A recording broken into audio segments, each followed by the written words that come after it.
Hello viewers, if you are new to the channel, please hit the like and subscribe button and share it with your friends. Also, click on the bell icon so that you get the latest information about the videos that are uploaded. Hello students, welcome back to the new video. In this video, we are going to continue the ongoing chapter number 4, Materials, Metals and Non-Metals. In today's session, we will continue the chemical properties of metals and non-metals. Today, we will learn the reaction of metals and non-metals with water. First of all, we will see how the metals react with water. Generally, metals react with the water to form metal oxides or metal hydroxides and hydrogen gas. So, in the previous class, we have seen that metals and non-metals react with oxygen and form their respective metal and non-metal oxides. So, here water, which is a compound containing oxygen, here also the metals and non-metals react with water and form either metal oxides or metal hydroxide and give out hydrogen gas. So, this reaction we can represent generally as metal plus water gives metal hydroxide or metal oxide plus hydrogen gas. Metals such as copper, silver, gold and platinum do not react with water. Only a few reactive metals such as sodium, potassium, magnesium, calcium, iron, lithium and zinc react with water. So, all the metals are not reacting with the water. For example, copper, silver, gold, platinum, etc. do not react with the water. They are not very reactive metal. But there are some very reactive metals such as sodium, potassium, magnesium, calcium, iron and lithium and also zinc react with the water. So, what we can say in general? The non-reactive metals do not react with water, whereas the very reactive metals react with the water easily. A large amount of heat is liberated in this reaction. So, the reactions in which the heat is evolved are called exothermic reactions. So, when a very reactive metal reacts with the water and when a chemical reaction takes place, in that if heat is liberated, such reactions are known as exothermic reactions. So, here the reaction between metals and water is an example of exothermic reaction. Let us understand this with the help of an example. Sodium reacts with cold water to form sodium hydroxide and hydrogen gas. A large amount of heat is released in this reaction, resulting in hydrogen catching fire. So, here we have taken sodium. Sodium is a very highly reactive metal. So, when sodium is brought in contact with the cold water, it reacts with water immediately and form sodium hydroxide and hydrogen gas. And during this reaction, a large amount of heat is also released. So, this heat is quite enough for the hydrogen gas to catch fire. So, what we can understand from this example? Sodium is a very highly reactive metal which reacts easily with water to form sodium hydroxide and hydrogen gas. And this reaction is an exothermic reaction as it gives out large amount of heat. This can be represented chemically as 2Na plus 2H2O gives 2NaOH plus H2. That is the chemical equation. Here Na is the symbol for sodium, H2O is the chemical formula of water and NaOH is the chemical formula of sodium hydroxide and H is the symbol of hydrogen. So, this is the chemical equation that represents the reaction of sodium with the water. And the numbers that are written on the left side is kept there or written there to balance the equation. Now, let us understand this reaction with the help of an activity. Take a 250 ml beaker and fill half of it with water. Now, carefully cut a small piece of sodium metal, dry it using filter paper and wrap it in a small piece of cotton. Put the sodium piece wrapped in the cotton into the beaker and observe carefully. So for this activity, what do we need? We need a 250 ml beaker and fill half of it with water. And then we need a small piece of sodium metal. It must be very small, just like the grain of a wheat. Dry it using filter paper and wrap it in a small piece of cotton. So why do we have to dry it? Because sodium metal is always stored in the kerosene, because it is highly reactive and it catch fire when it is brought in contact with the atmospheric air. So it is always stored in the kerosene. So after cutting a very small piece of sodium metal, dry it with the filter paper and wrap it in a piece of cotton. And then we have to drop this piece of sodium into the water carefully.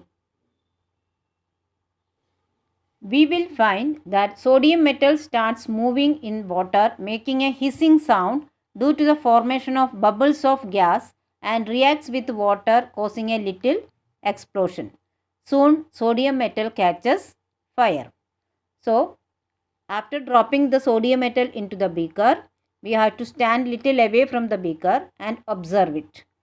And then what we will be able to observe? We can see that the sodium metal starts moving in the water and make a little bit hissing sound. And this hissing sound is due to the formation of bubbles of a gas.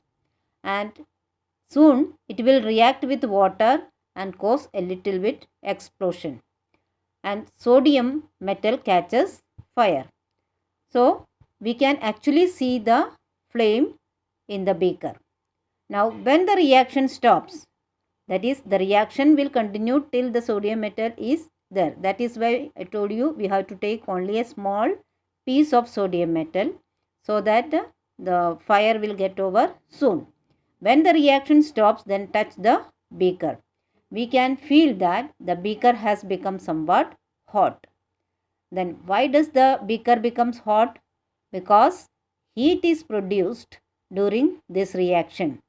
And test the solution in the beaker with red and blue litmus paper.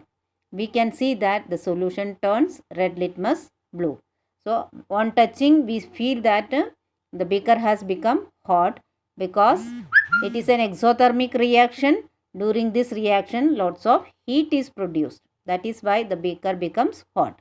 Now if we test that solution from the beaker with blue and red litmus paper, we can see that the solution turns red litmus blue.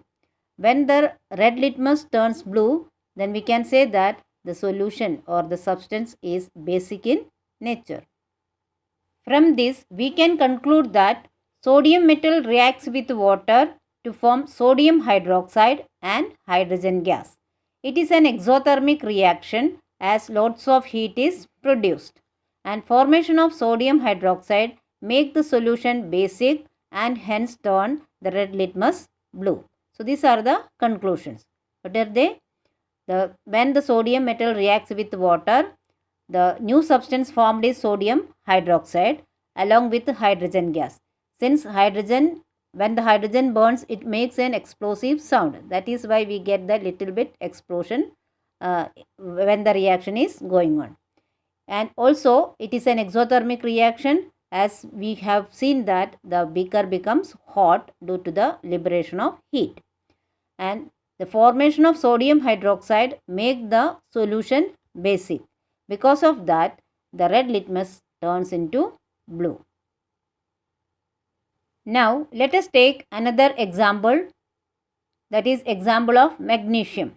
Magnesium reacts with hot water to form magnesium oxide and liberates hydrogen gas. We have seen that this metal can react with water and form either metal oxides or metal hydroxide. We have seen that sodium reacts with water and form its hydroxide. Here magnesium reacts with hot water and form magnesium oxide and also liberates hydrogen gas. So hydrogen gas is common for both the cases. Now this can be represented as Mg plus H2O gives MgO plus H2. Here Mg is the symbol of magnesium, H2O is the formula of water, and magnesium oxide is represented by MgO, and H is the symbol of hydrogen. It is an already balanced equation. Now let us understand what is corrosion. The process of slow wearing away of a metal due to attack of atmospheric moisture and gases on its surface is called corrosion. So we have seen that some metals react with water very spontaneously, but there are some other metals which react with water slowly. So this process of slow wearing away of the metal due to the attack of atmospheric moisture as well as the other gases on its surface is called corrosion. So corrosion represents the slow chemical reaction between metal and atmospheric moisture and gas. One example of corrosion of metal is rusting of iron.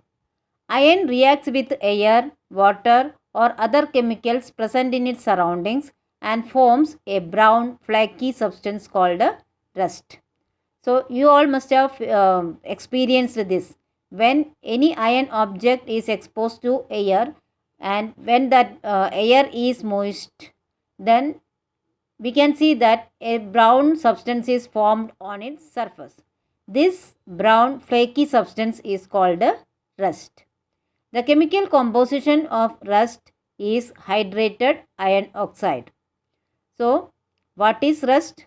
Rust is the iron oxide, hydrated iron oxide formed on the iron objects in the presence of moisture and atmospheric oxygen, and it is an undesirable change and makes the metal weak with the passage of time.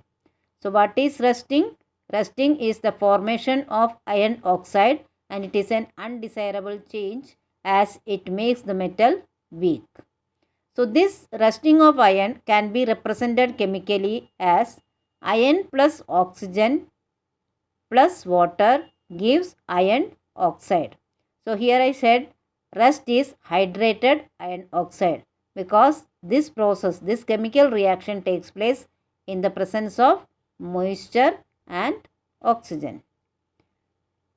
In this reaction, Fe represents iron, oxygen is represented by O, H2O is the chemical formula of water and Fe2O3 is the chemical formula of iron oxide and its common name is rust.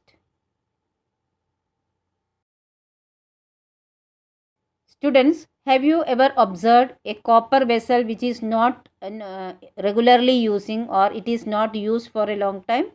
We can see that this copper vessel has acquired a full green coating with the passage of time. Do you know why? This is due to the corrosion of copper. The green material is a mixture of copper hydroxide and copper carbonate.